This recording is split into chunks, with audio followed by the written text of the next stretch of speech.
اعوذ باللہ من الشیطان الرجیم بسم اللہ الرحمن الرحیم اللہم صلی علی محمد وآل محمد۔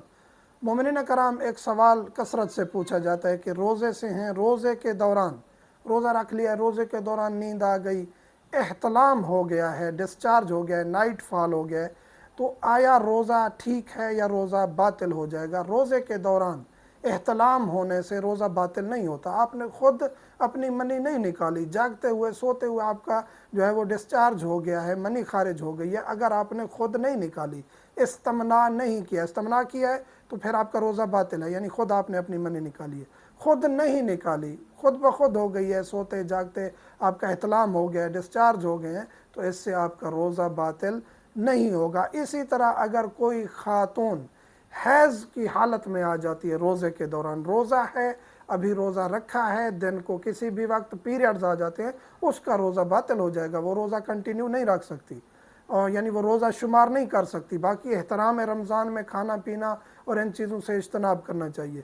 اگرچہ مغرب سے 10 منٹ پہلے بھی اس کا حیض آ جاتا ہے، پھر بھی اس کا روزہ ختم ہو جائے گا، اس دن کے روزے کی بعد میں وہ قضا کرے گی۔ اسی طرح ہم ذکر کر چکے ہیں کہ جان بوجھ کے حیض سے پاک ہو گئی ہے خاتون، یا جنابت کا غسل کرنا تھا، تو فجر سے پہلے یہ غسل کرنا ضروری ہوتا ہے اگر رات کو غسل واجب تھا۔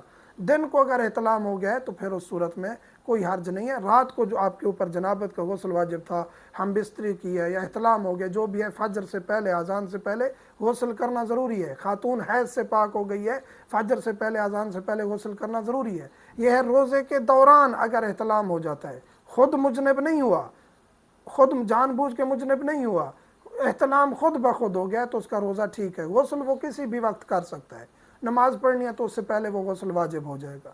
باقی غسل بھی فوراً کرنا ضروری نہیں ہے۔ روزے کے دوران اگر عورت حیض میں آ جاتی ہے تو روزہ ختم ہو جاتا ہے۔ مومنین سے ملتمس ہوں دعاؤں میں یاد رکھا کرے۔ والحمدللہ رب العالمین۔